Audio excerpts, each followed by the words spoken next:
විසින් මෙසේ අසන ලදී. අපගේ භාග්‍යවතුන් වහන්සේගේ අසිරිමත් චරිතාපදානය.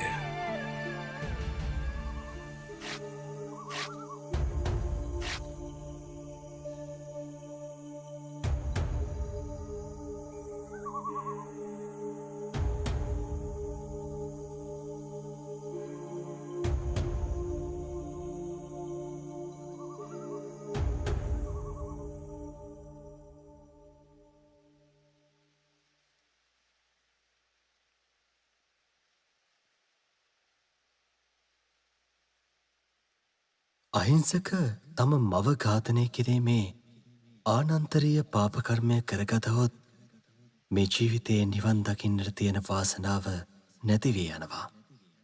ඔහුගේ මේ ඝාතන චේතනාවන් මොහොතකින් ප්‍රහාණය කරගන්නට තරම් තේජසක් ඔහු සතුයි. ඔහු තවමත් ප්‍රමාද නැහැ. 80 මහා ශ්‍රාවකයෙකු වීමට කල්ප ගණනක් පෙරම් පුරාගෙන එන ගමනක්. අහිංසක කෙරෙහි අනුකම්පාවෙන් මහා වනයට වැඩිය යුතුයි.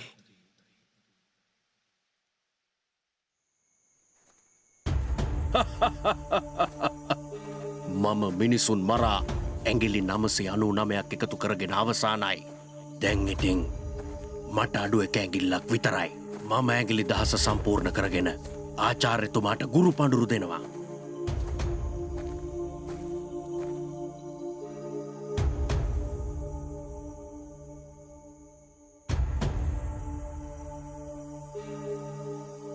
පුදුමයි. ශ්‍රමණයෙක් මොකද මෙතන තනියම ඉන්නේ? මං මෙහෙ ඉන්න බව දන්නේ නැතුවද?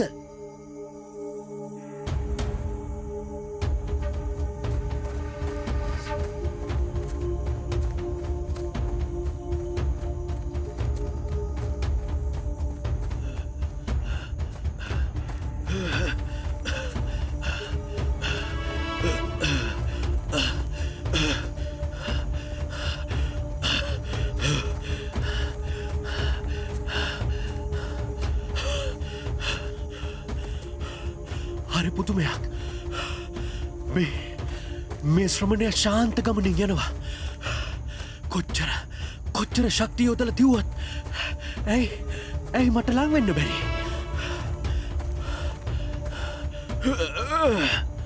ඔහොම නවතින්න ශ්‍රමණය. ඔහොම නවතින්නයි මං කිව්වේ. මම නැවතිලා ඉන්නේ. නමුත් අහිංසක ඔබ නැවතිලා නැහැ. මම නං අහලා තියෙන්නේ ශ්‍රමණවරු සත්‍ය මත ජීවත් වෙනවා කියලා. බොරු කියන්නේ නැහැ කියලා. ඔබ ඇවිදින ගමන් නැවතුණා කියනවා. නැවතිලා ඉන්න මට ඔබ නවතින්න කියනවා. මොකද්ද මේ කතාවේ තේරුම ශ්‍රමණය?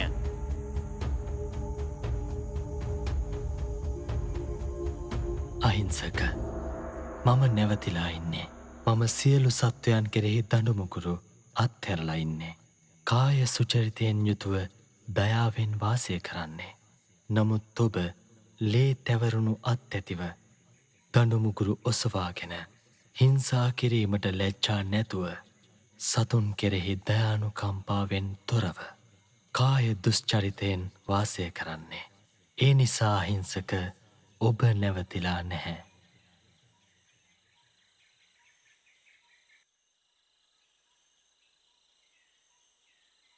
මහා මුනින්ද්‍රයන් වහන්සේ, ඔබ මේ වනාන්තරයට වැඩම කළේ මා කෙරේ අනුකම්පාවෙන් බව මම දන්නවා. ඒ උතුම් ශ්‍රී සද්ධර්මය මාහට දේශනා කළ මැනව. අහිංසක මේ සංස්කාරයෝ සංකතයි. හට ගැනීමක් වෙනස්වීමක් වෙනසයාමක් තිබෙනවා.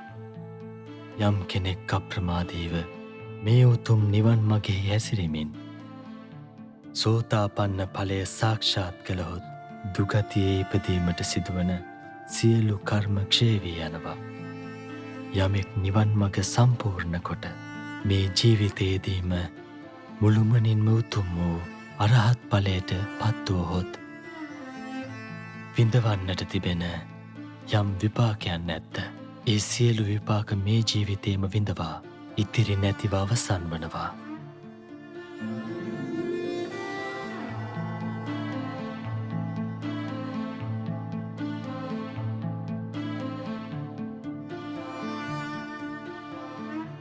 ස්වාමීනි භාග්‍යවතුන් වහන්ස, මා ඔබ වහන්සේ සරණ යනවා.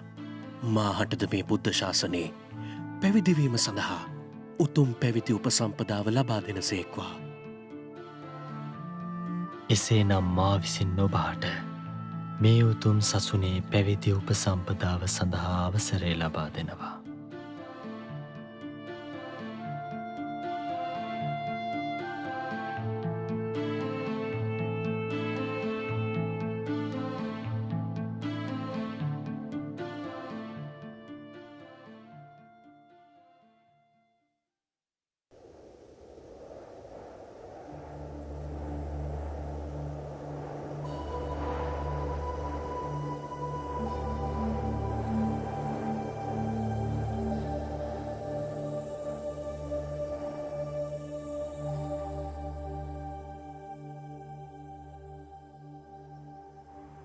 මගේ මේ බ්‍රහ්ම ජීවිතය නිත්‍යයි, ස්ථීරයි, සදාකාලිකයි. මේ ජීවිතය තමයි පරිපූර්ණ. මේ ජීවිතය චුත නොවන ස්වභාවයකින් යුක්ත එකක්.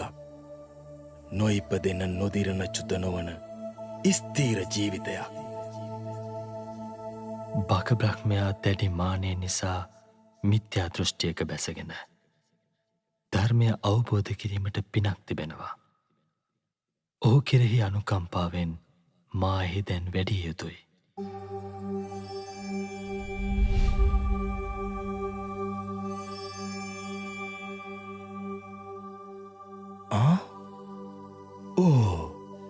ගෞතමයන් වහන්සේ ඔබ වහන්සේව ගෞරවයෙන් පිළිගන්නවා. ඔබ වහන්සේ මාගේ මේ විමානයට වැඩම කිරීම මට මහත් වූ ආනන්දයක් ගෙන දෙනවා. ස්වාමීනි, මේ ලෝකේ නිත්‍යයි, ස්ථිරයි. බක බ්‍රහ්මය, මේ ලෝකයේ කිසි දෙයක් නිත්‍ය හෝ ස්ථිර නැහැ. මම නං ඒ කොහෙත්ම විශ්වාස කරන්නේ. අනිත් එක ඒක වෙන්න පුළුවන් දෙයක්ද? මම තමයි මේ සියල්ලම මැඩලන එකම කෙනා. මාගේ ආනුභාවයෙන් මේ සක්වල අතඹුලක්සේගෙන මට කැමති ආකාරයෙන් මා වසඟයේ පවත්වා ගන්න පුළුවන්. ලෝකයේ අධිපති මමයි. ලෝකයේ තම වසඟයට ගත් පුද්ගලයා මමයි. හටගත් හට නොගත් සත්වයාගේ දෙවියා මමයි. මේ සක්වල සියලු දෑ තම වසඟයට ගන්න පුළුවන් එකම කෙනා මමයි. මාහට ඉහලින් වෙනත් කිසිම සත්වයෙක් නැහැ.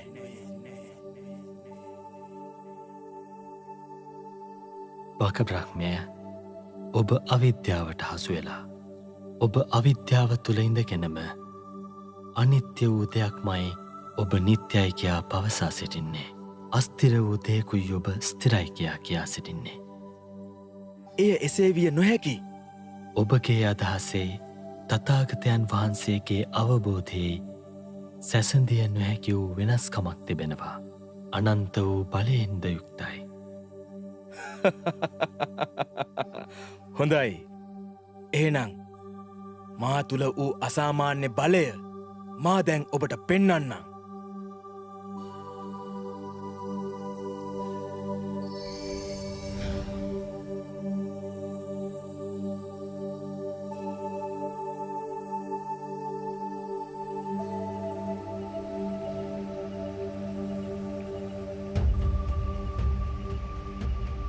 බක බ්‍රහ්මය, ලෝකයේ සියලුම දේවල් අනිත්‍යයි.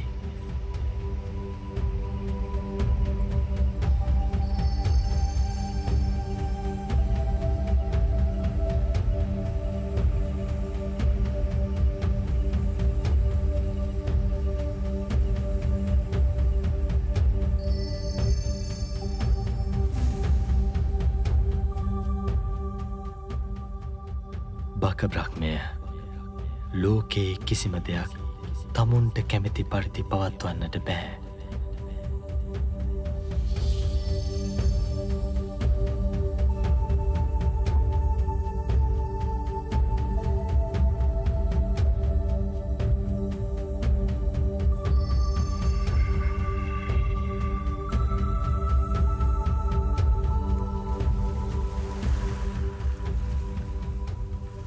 බක බ්‍රහ්මය, ලෝකයේ කිසි දෙයක් ස්ථිර නැහැ. ඉපදෙන සෑම සත්වයකුම ජරා මරණ උරුම කරගෙනයි ඉන්නේ. ලෝකය සදාකාලිකයි කියන්නේ මිත්‍යා දෘෂ්ටියක්. තථාගතයන් වහන්සේ මේ ලෝකයේ කිසිම දෘෂ්ටියකට නොඇලී සම්මා දෘෂ්ටියෙන් යුතුව වාසය කරනවා.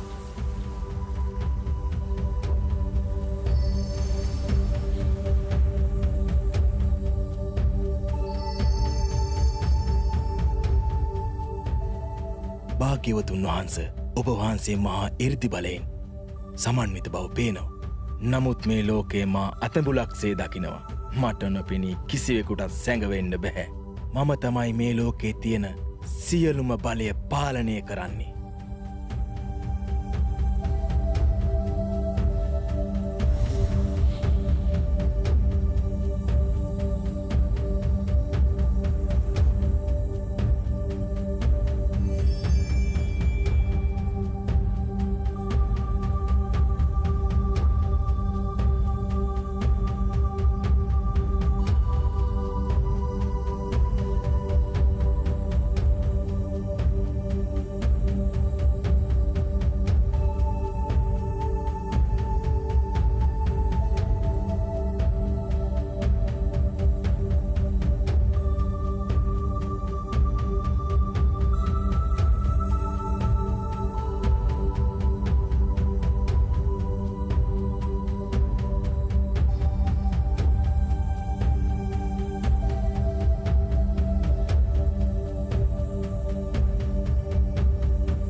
හොඳයි එහෙනම් මම පරාජය පිළිගන්නවා. මම මුළු සක්වල පුරාම හොයන්න උත්සාහ කළා. නමුත් ඔබ වහන්සේ මාගේ ග්‍රහණයට හසු වුණේ නැහැ. බක බ්‍රහ්මය, තථාගතයන් වහන්සේ මේ සක්වලෙහි සැඟවී සිටින්න උත්සාහ කරන්නේ නැහැ. තථාගතයන් වහන්සේ කිසිවෙකුගේ ග්‍රහණයට හසු නොවී නිදහස් වූ කෙනෙක්.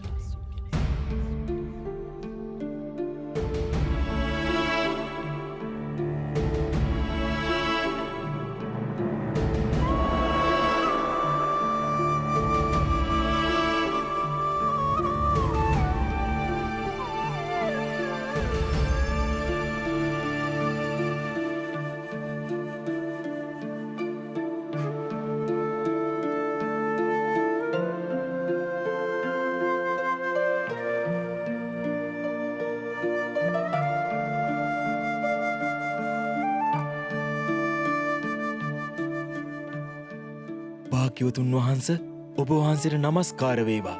ඔබ වහන්සේ මාගේ මතවාදයන් සුණු විසුණු කර දැමුවේ සද්දන්ත හස්තිරාජයෙක් වගේ. ඔබ වහන්සේට නමස්කාර වේවා. බක බ්‍රහ්මය, අවබෝධ කරගන්නවා යන අදහසින් ධර්මය අසන්න. ඔබ අවිද්‍යාව තුල සිට අනිත්‍ය වූ දෙයක් නිත්‍ය වශයෙන් ගත්තා. සදාකාලික නොවන දෙයක් සදාකාලිකයයි කියාගත්තා.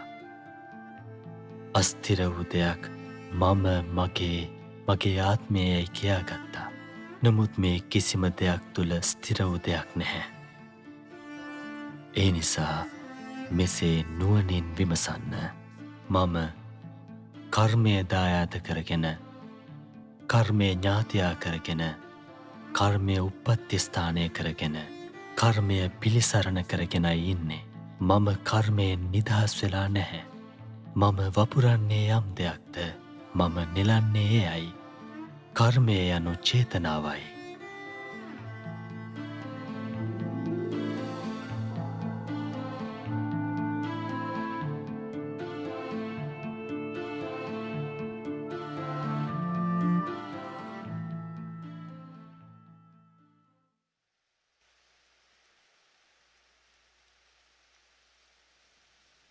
මාහට අවසරයි භාග්‍යවතුන් වහන්ස.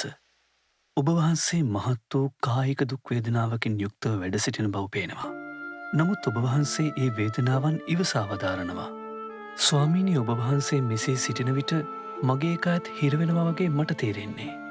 එවිට මට මේ ධර්මයත් සීකරගන්න අසීරය ස්වාමීනි. භාග්‍යවතුන් වහන්සේ මේ භික්‍ෂු සංඝයා අමතන්නේ නැතිව පිරිනිවන් පාන්නේ නැති බවයි මේ භික්‍ෂූන්ගේ අදහස. එම නිසා ශ්‍රාවක සංඝයා අමතා ධර්මදේශනා කරාවියයි මට බලාපොරොත්තුවක් තිබෙනවා. ආනන්ද භික්‍ෂු සංඝයා තවදුරටත් කුමන දෙයක්ද මගෙන් බලාපොරොත්තු වන්නේ. තථාගතයන් වහන්සේ විසින් ගුරුමුෂ්ටි රහිතවයි මේ ධර්මය දේශනා කර තිබෙන්නේ. තථාගතයන් වහන්සේ භික්‍ෂු සංඝයා පරිහරණය කරනවා කියා හෝ සංඝයා මා වෙනුවෙන් සිටිය යුතුයි කියා හෝ කිසිම ආකාරයකින් මා බලාපොරොත්තු වන්නේ නැහැ. ඒ නිසා ආනන්ද තමා තමාට දූපතක් කරගන්න. ධර්මය සරණ කරගන්න. සතර සතිපට්ඨානය නම් වූ පියවුරුමෙහි වාසය කරන්න.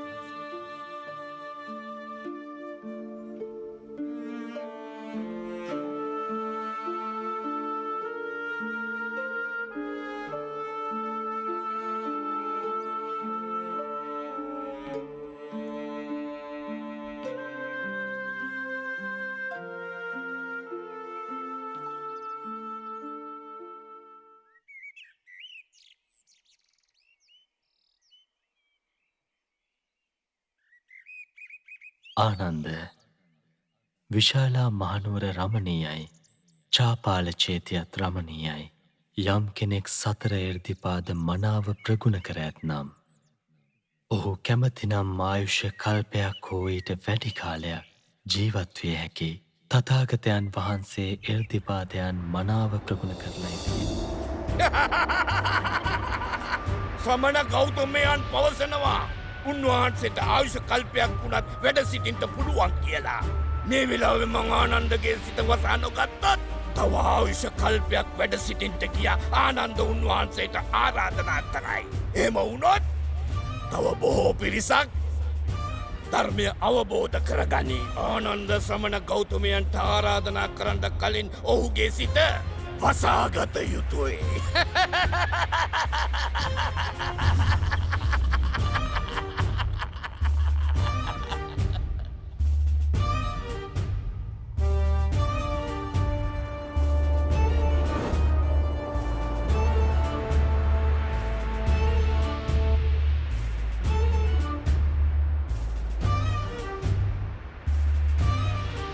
ශ්‍රමණ ගෞතමයන් දැන් මොනවා දේශනා කරත් ප්‍රශ්නයක් නෑ.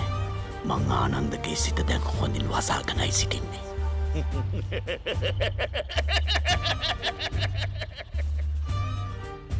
ආනන්ද දැන් භාවනා කරමින් සමාධිසුවයෙන් වාසය කරන්න.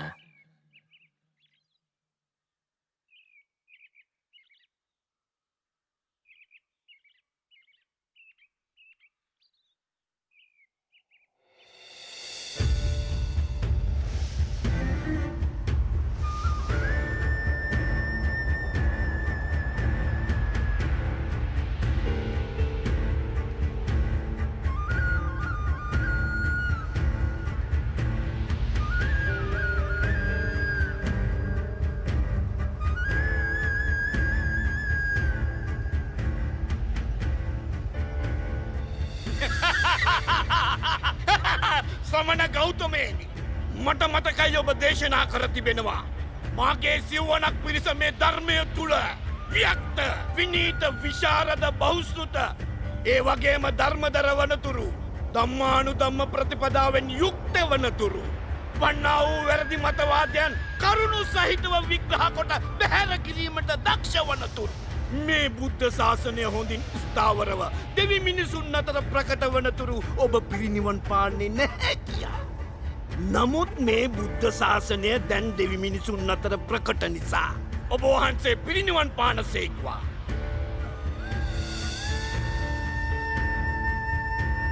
පවිටුමාරය තථාගතයන් වහන්සේ ගැන ඔබ අමුතුවෙන් කලබල විය යුතු නැහැ.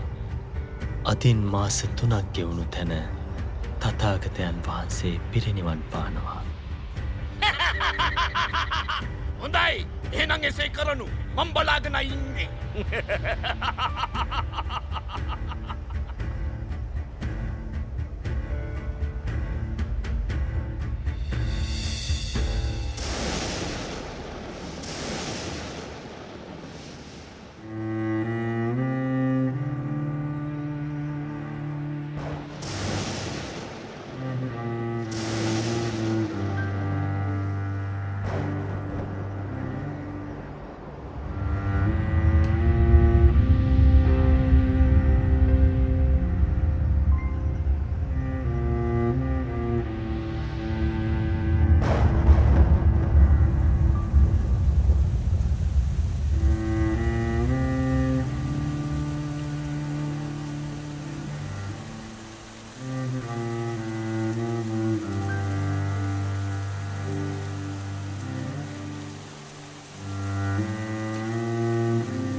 භාග්‍යවතුන් වහන්ස මහපොළොව කම්පාවී බිහිසුණු හඬ ඇසි අකල් වෙස්සක් වැටුණා. ආනන්ද මහපොළොව කම්පාවීමට හේතුන් 8ක් තිබෙනවා. පළමු හේතුව වාතය සහ ජලය කම්පාවන විට. දෙවැන්න එර්දිමත් වූ ශ්‍රමණයන්ගේ බලයෙන්. තුන්වැන්න බෝසතුන් මව්කුස පිළිසිඳ ගන්නා විට. සිව්වැන්න මව්කුසින් බිහිවන විට. පස්වැන්න සම්මා සම්බුද්ධත්වයේදී. හයවැන්න දහම් සක ප්‍රවර්තනයේදී. හත්වැන්න තථාගතයන් වහන්සේ ආයු සංස්කාරය අත්හරින විට. අටවැන්න පරිනිර්වාණයේදී. තථාගතයන් ආයු සංස්කාරය අත්හැර දැමුවා. තව 3 මසක් කැවෑමෙන් තථාගතයන් වහන්සේ පිරිනිවන් පානවා. ඒ නිසයි මහ පොළොව කම්පාවට පත් වුණේ. ස්වාමීනි භාග්‍යවතුන් වහන්ස බොහෝ දෙනාගේ යහපත පිණිස ආයු කල්පයක් වැඩහිඳින සේක්වා. දෙව් මිනිසුන්ගේ හිතසුව පිණිස බොහෝ කාලයක් වැඩහිඳින සේක්වා. ඔබ වහන්සේ බොහෝ කාලයක් වැඩ සිටියොත් ලෝකයේ බොහෝ දෙව් මිනිසුන්ට ඒකාන්තයෙන්ම මේ දුක්ඛිත සසරින් අත්මිදින් අවස්ථාව උදාවේවි. ස්වාමිනි භාග්‍යවතුන් වහන්ස මේ ලෝක සත්වයා කෙරෙහි මහා කරුණාව යොමු කරන සේක්වා. දෙව් මිනිසුන්ගේ යහපත පිණිස ආයු කල්පයක් වැඩහිඳින සේක්වා. ආනන්ද දැන් ආරාධනා කරන්නට සුදුසු කාලය නොවේ. භාග්‍යවතුන් වහන්ස මම අසා තිබෙනවා යමෙක් සතර ඉරදිපාද වඩල නම් කැමතිනම් කල්පයක් හෝ කල්පයකට වැඩි කාලයක් වුණත් ඉන්න පුළුවන් කියලා. එනිසා භාග්‍යවතුන් වහන්ස ලොවට අනුකම්පා පිණිස බොහෝ කාලයක් වැඩ සිටින සේක්වා. ආනන්ද වැරැද්ද වුණේ ඔබටමයි. තථාගතයන් වහන්සේ 16 තැනකදී පැවසුවා එර්දිපාද මනාව වැඩූ යමෙකුට කල්පයක් හෝ කල්පයකට වැඩි කාලයක් වැඩ සිටිය හැකි බව. එලෙස පෙන්වා දෙද්දීත් ඔබට වැටහුණේ නැහැ. මේ චාපාල චෛත්‍ය අසලදී ආයු සංස්කාර අත්හැරීමට පෙරත් තථාගතයන් වහන්සේ පෙන්වා දුන්නා. එයත් ඔබට වැටහුණේ නැහැ. ඉන් එක් අවස්ථාවකදී හෝ ඔබ මට ආරාධනා කළා නම් පළමු සහ දෙවැනි අවස්ථාවේදී තථාගතයන් වහන්සේ එය ප්‍රතික්ෂේප කරනවා. නමුත් තුන්වැනි අවස්ථාවේදී තථාගතයන් වහන්සේ එය පිළිගන්නවා. ආනන්ද දැන් ආයු සංස්කාරය අත්හැරියා. යමක් කියයිද එයම කරන නිසයි තථාගතයන් වහන්සේ ලෙස හඳුන්වන්නේ. සියලු ප්‍රියමනාප දේවල් අත්හරින්නට සිදුවෙනවා. සියලු දේ අනිත්‍යයි. ඒ නිසා තථාගතයන් වහන්සේගේ පිරිනිවන් පෑම භික්ෂූන්ට දැනුම් දෙන්න.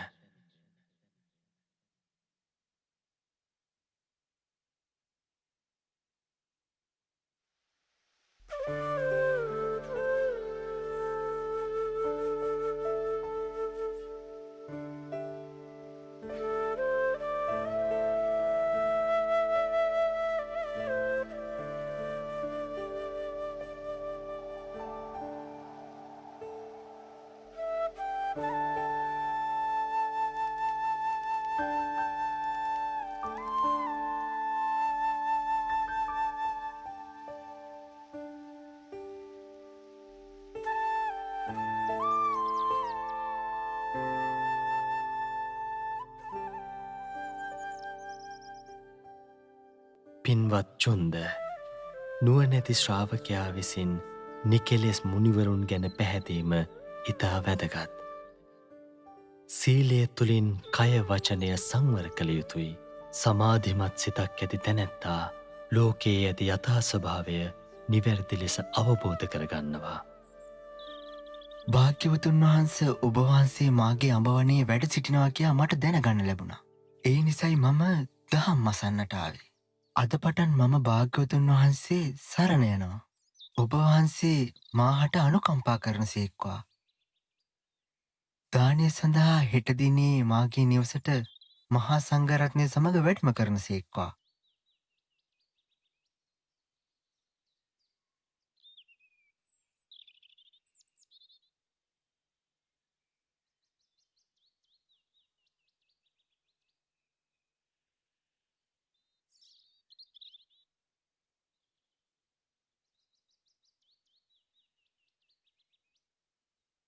මේ සූකර මධ්‍යවය ඉතාමත් ප්‍රනීත ලෙස පිළියෙල කළා. ඔබ වහන්සේ එය පිළිගන්නා සේක්වා. චුන්ද ඉතිරි වූ මේ සූකර මධ්‍යවය තථාගතයන් වහන්සේට හැර වෙනත් කෙනෙකුට වළඳන්න බෑ. ඒ නිසා මෙය නිල් තනකොළ නොමැති තැනකට ගොස් තමන්න. සතුන් නැති ජලයේ හෝ පාකර හරින්න. පිළියෙල කර ඇති වෙනත් දානයන් භික්ෂු සංඝයා උදෙසා දැන් පූජා කරන්න. එසේ භාග්‍යවතුන් වහන්ස.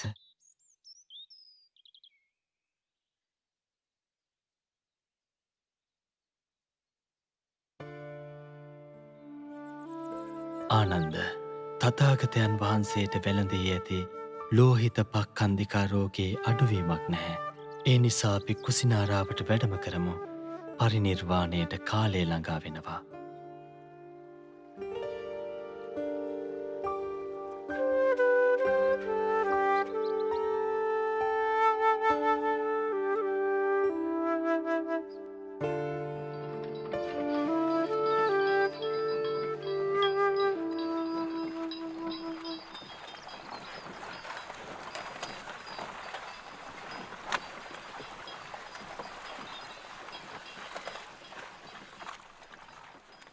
ආනන්ද මේ සංගල සිවුර 4ට නමලා ආසනයක් පනවන්න. මට කලන්තෙ වගේ පැන් ටිකක් ගේන්න. භාග්‍යවතුන් වහන්ස කරත්ත 500ක් ගිහින් වතුර මඩ වෙලා ඒ පැන් ඔබ වහන්සේට වළඳන්න බෑ. කකුත්තානදී තියෙන මේ ළඟමයි. එතන වතුර බොහොම අගෙයි. පැන් පහසු වීමට හොඳ තොටකුත් තිබෙනවා. එතනට වැඩමකොට සිසිල් පැන් වළඳා පැන් පහසු වී විවේක ගන්නටත් පුළුවන් ස්වාමීනි. මම මේ වතුර මඩ වෙලා කියද්දිත් භාග්‍යවතුන් වහන්සේ 3 වරක්ම මට පැන් ගෙන්නයි වදාලා. මේ නදිය මඩ වෙලා කරත්ත ගිය නිසා වතුර හොඳටම කැළඹිලා. භාග්‍යවතුන් වහන්සේ මේ මඩ වතුර වළඳන්නේ කොහොමද? නමුත් පැන් ටිකක් ගෙන යා යුතුමයි.